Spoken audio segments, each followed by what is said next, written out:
So I am Kavita from BCA department, Tirthangal Nadar College. Today I am going to lecture about object-oriented programming in C++. So let's start with Ajanta. So these are the topics which comes from the unit 1.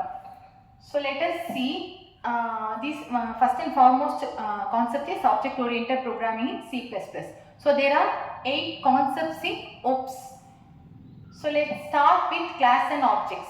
So class is nothing but it is a blueprint of object. So if we have something varieties, we can have a specific name. So general name, right? So for example, if we have a variety of vehicles. So variety of vehicle in the sense car, bike, van. So vehicle is a general name. So general name is the class and variety of things is the object. So class can contain objects. Objects is nothing but it is a varieties. So object can contain method and properties. Properties is nothing but when we have a vehicle, when we have a vehicles, so it can have a color, it can have a model here. So these are the properties. So methods is nothing but when we calculate the mileage of the car, when we calculate the mileage of the vehicle. So that is the properties. So that is the methods. So next one is abstraction. So abstraction is nothing but when we have an object, we can have a properties. So abstraction can take only one essential properties from that. So hiding the other details. So we can declare abstraction by using classes and header files.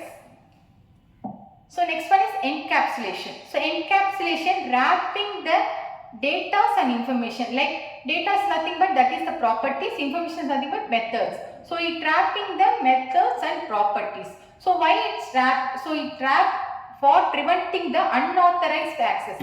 So we cannot access directly to them. We can access only through the encapsulation. So next one is inheritance. So until this we only see only one class. So inheritance we can use more classes, more than one classes. So superclass and subclass. Superclass is nothing but it is the base class and parent class. It can have our own properties and methods. So derived class cannot have our own properties. It can derive the properties from the base class. So for example, if we have a class vehicle and car, so both can have the same properties, common properties like year, model and color. So why we can declare again and again? You can take the properties from class base class, So when we are doing this, we can reduce the code size. So next one is polymorphism. So we know already the object can contain properties. So polymorphism can take one instance from many instances. For example, polymorphism can take one form into the many form. Can take more than one form. So dynamic binding. So dynamic binding is nothing but when we declare, when we give some outputs in program, it can be decide which function is called at the runtime. So next one is message passing. So message passing is nothing but is the communication between the objects. So the object can passing the methods and passing the properties to other objects. So next one is access modifiers. So access modifiers is it can be modify the access where the data can be used and where the data cannot be used. So there are 3 types of access modifier: private, public and protected. So see, this is the syntax. When we declare the private by using private keyword, and when we declare the public we use public keyword, and protected by using protected keyword. So you can see the table. So see the access modifiers. When we declare private, the data can be used and accessed only within the function which is declared, where it can be declared. When we are using protected, it can be used within the class or derived class. We cannot use with the outside the class. So when we are using public, we cannot access the data from anywhere. So next one is friend class. So we see the access modifier access, right? So when we using friend class, it is granted the special permission to access the private and protected data. So see, this is the syntax for friend class. So friend class and class name is nothing but it is the class name of friend. So see the program, class greets is the base class. So when we declared friend class CFG. So CFG is the friend class of Greeks, and I am declaring the class CFG. So it is the friend class. So I am already declared CFG is the friend of Greeks, right? So now I can use the private protected data from Greeks. So this friend class can have access to get the data from private and protected. So friend function. So it is also similar to the friend class. So friend class is about class is the friend of class. Here friend function is the friend of class. So class is the friend of class. Here function is the friend of class. So this is the syntax for friend function. So when we are using this function, when we are using this syntax within the class, when we declare this function to outside the class, we can access the private and protected data from class. So next, constructor.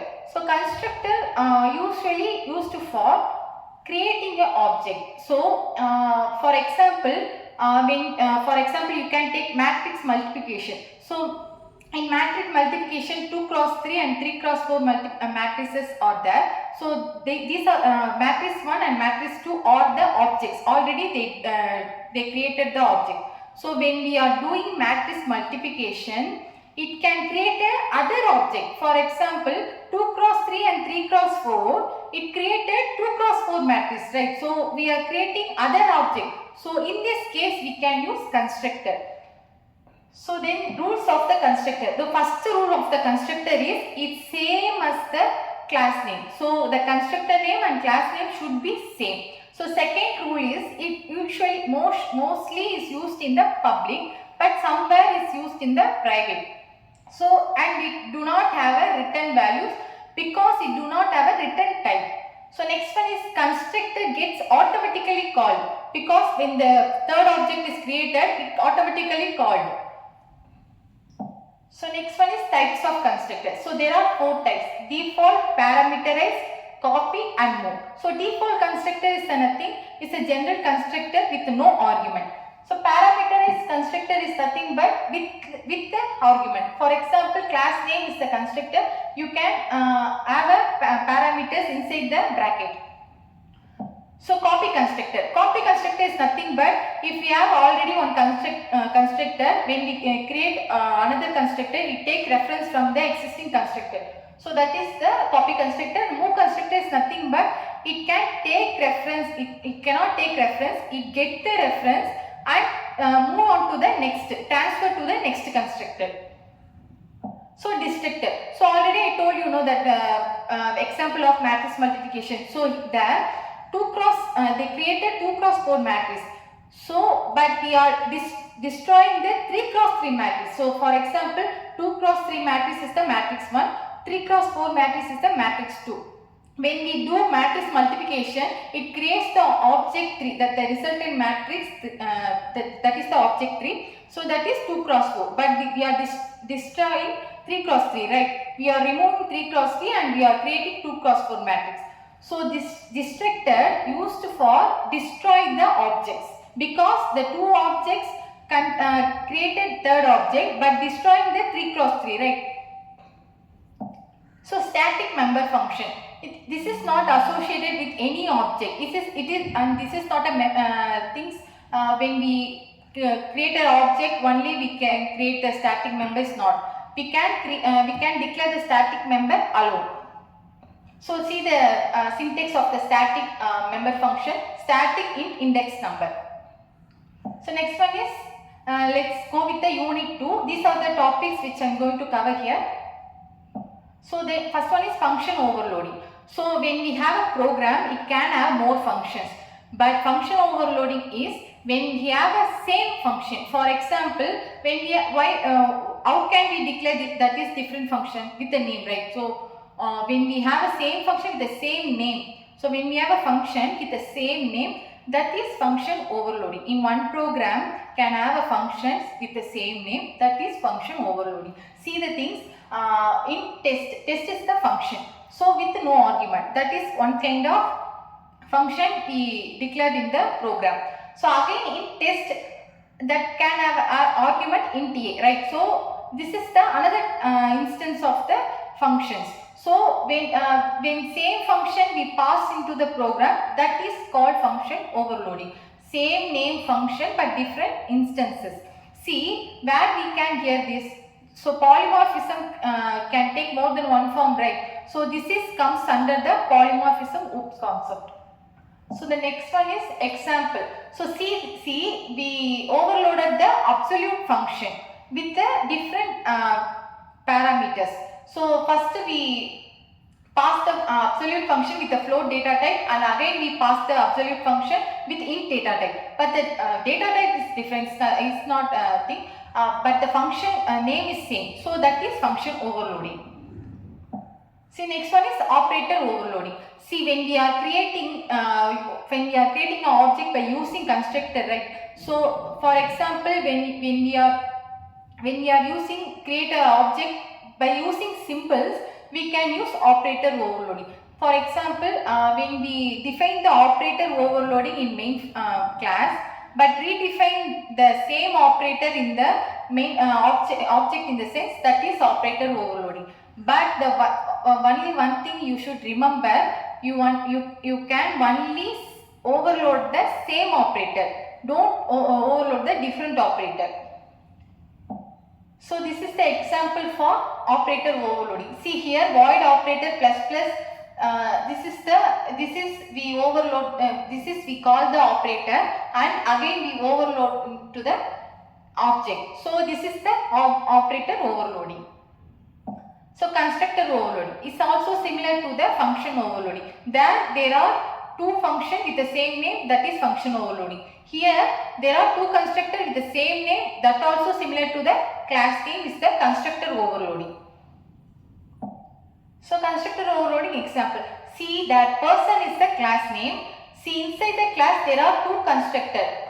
First constructor with no argument and second constructor with an argument. So they are also similar to the class name person. So when we create an object person1, it automatically constructor 1 calls, because the person1 have no argument, also constructor 1 have no argument. So automatically calls the constructor 1. When we define or when we created person2 object with instance of 45, it automatically calls the constructor 2 because it have an argument. Also constructor 2 have an argument. So next, let's start with let's go into the unit 3. So these are the topics which I am going to cover here. So first one is inheritance. So already we know what is inheritance. Inheritance is nothing but we can use the more classes, superclass and subclass, right? So what are here we will see what are the types. So these are the types of inheritance. So first type is single inheritance. Single inheritance is nothing but only one base class and only one derived class. So derived class can have derived properties from the only one base class. So see the example here. Account is the base class and programmer is the derived class. That programmer can have a derived properties from the account. Account is the base class. So multi-level inheritance. Multi-level inheritance is nothing but there are some derived classes, one base class. So the base class derive its properties to B derived class, and B can derive its properties to C. C is the derived class 2. So it can derive the properties to the another level. So that is multi-level inheritance. So this is the example for multi-level. See class A. Class A is the base class and class B is derived the properties from the base class A, and class C derived its properties from the derived class B. So next one is multiple inheritance. Multiple inheritance, that is nothing more than one parent class. So which class can derive the properties from more than one parent class, that is multiple inheritance. See the diagram, mammal and pigeon animal is the parent class. So bat can derive the properties from this parent class. So it can have a properties from one more parent, right? So it is the multiple inheritance. So see the syntax, this is the syntax. There are two base class and one derived class. Then one derived class can derive from the properties two base classes. And multiple inheritance example. See the class mammal, pigeon animal is the base class, and bat can derive the properties from mammal and pigeon. So you can get this output. So next one is hierarchical. So hierarchical in the sense more than one child class.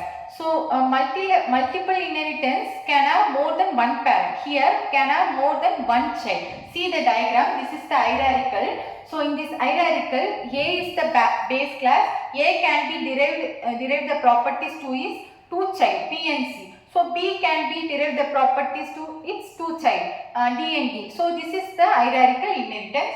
So see the example. There is the base class animal and there is the derived class one dog and there is the derived class two cat. So dog and cat can have a properties from the one base class. Here one base class and two child class. So this is the hierarchical inheritance. So next one is hybrid. Hybrid is nothing but we know what is hybrid. Hybrid is nothing but the combination of things. So it's the combination of things in the sense hybrid inheritance can have a combination of inheritance. For example, one or more types of inheritance comes together. For example, hybrid in the sense when we take multiple and multi-level also can be combined and together came here. And we can get hierarchical and multiple here. So hybrid is nothing but it's a combination of one or two inheritance types. So this is the hybrid inheritance example. So class world is the base class and continent derived from the properties from the base class, that is single, right? So see the class India, public continent and public country. So there is the multiple. So multiple is what there is the two parent class, right? That is the multiple. Here also there is the two parent, that is the used here. So next one is virtual base class. So virtual base class is nothing but in this inheritance we can have a grandchild. So grandchild in the sense you can see the syntax. So class derived 3 can have derived the properties from the derived 1 and derived 2, right? But derived 1, derived 2 cannot have our own properties. It already derived the properties from the base class. So derived 3 is a grandchild of base class. So virtual functions. So virtual functions is nothing but when we are doing virtual functions in the class functions, so it can have a specific implementation. For example, it is used in the function overriding method. So you can see it is work with the pointer. So next, rules for the functions. First one is it cannot be static because it used in the function overriding. Function overriding is the example of dynamic binding. So dynamic binding and static cannot be same, right? So it cannot be static. So second, in the sense the virtual function can be a friend function of another class. So virtual function can be a friend function. So next one is it should be accessed using a pointer, already I told. So function overriding. Function overriding is nothing but it can have a specific implementation. So see the syntax, base class and also it can be used only with the inheritance. Without inheritance it can be used. So you can see the syntax class base. So class base having the function void display and have a statement. So here class derived void display, when we are using override keyword, it hides the base class information and it implemented the derived class statement. So this is the function overriding. Overriding in the sense is nothing. It is the overwriting. So already base class having the statement, but it overrides the base class statement. Instead of that, it gives the statement from the derived class. So it is the example for overriding. So see the base class having void display and derived class having same display method, but with the override keyword. So this helps us to display the method of derived class. So function overloading and function overriding. So function overloading is nothing but it is the compile time polymorphism. Already we know it comes under polymorphism. It can be both compile time and runtime. So function overloaded multiple time resolved at the compile time. So it is decided which function is called at the runtime. So can be executed. So function overloading can be executed without inheritance. But function overriding cannot be executed without inheritance. And the last point is there are in the same scope and there are in the different scopes. Then pure virtual function and abstract class. This is also similar to the virtual function which is already we see. Pure virtual function is nothing but virtual function having the virtual keyword and must having the override keyword, right? So here there is no override without override keyword. Without override keyword, it can declare the derived class statement. So let's go with unit 4. So these are the topics which I am going to cover here. So templates. So templates is nothing but it can when we use the templates we can use the data any data structure here. So there are two types, function and class. So class templates is nothing but templates in the class. So here template class key in the sense we can declare any type of data types in the class. And this is the example and a function templates. So function templates is nothing but when we declare the template in the function. When we declare the template in the function, we can use any data type. So next STL library. STL library is nothing but it's the standard library. When you are using list, we can use list STL library. When we are using array, we can use array library. So these are the definition for STL libraries. So arrays is a non-resizable array. When you have a data with non-resizable, you can use array STL container. When you want to store the data with the resizable, you can use vector. So DQ is nothing but double-ended code. You can do operation any of the side. List is nothing but here when you are doing double linked list in the program, you can use list STL container, and you are doing singly linked list, you can use forward list container. So like this, you can use set, map, multi-set and multi-maps. So then when you are doing stack LAFO method, you can use stack container, and you are using FIFO method, you can use queue container. When you are doing priority queues, you are using priority queue container. So these are the unordered associative containers: unordered set, unordered multi-set, unordered map and unordered multi-map. So standard template library iterator. So these are iterator having a 5 types. So input, output, forward, bidirect, random. So input is nothing but it read values from the sequence. It read values from the sequence once and only to move forward. So output iterators is used to do write values, and forward iterator is used to do both the things, both input and output iterators. Bidirectional iterators support all operations but additionally can move backward. So a random access iterator support all operations from bidirectional and additionally provide efficient random access. So list. So already we see the list container. When you are doing doubly linked list, you can use this container because it can have 2 pointers. One is previous and one is next. So exception handling. So finally we came into the final section. So exception handling is nothing but it is the basically we see the error from the syntax side.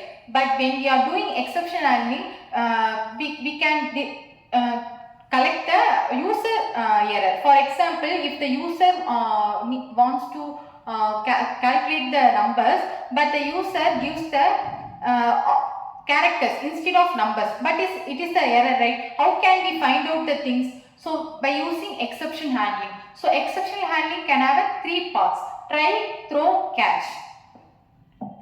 So this is the example for exception handling. So here enter numerator and enter denominator. Denominator is equal to 0 because we cannot divide the number by 0, right? So when the denominator is equal to 0, it throw the error to the users. So we cannot multiply by the 0. So this is the explanation of program. So next one is Unit 5. So these are the topics I am going to cover here. So IO streams. So we know IO stream. What is IO stream? IO stream is nothing but it is the input output stream. So we know in C++ syntax, Cout is the print function, Cin is the input function. So Cout is the output function is the print function, and Cin is the input function. It get the values from the input.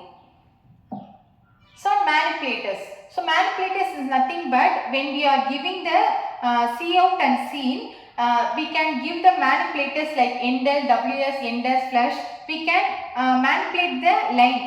We cannot change the value. We can change the format. So file IO. So if we are doing file handling, we should know the following 5 steps. First one is naming the file. It is a very important thing. When we are doing file handling, we have to give the name of the file, and then the next step is opening a file. So next one is writing data into the file and reading data from the file and closing the file. So first opening a file. So opening a file, see the program here. Fstream my file. My file is the file name. So my file dot open. My file is this syntax is used to open the particular file my file and closing the file. So we have to we should close the file in every file handling, because when you open the file you have to close the file. So writing a file. So writing a file is nothing but when we are writing the content into the file, we have to check it is created or not. So reading from file. So when once we write the function, once we write the file, we have to we can read the what is there in the file. So thank you.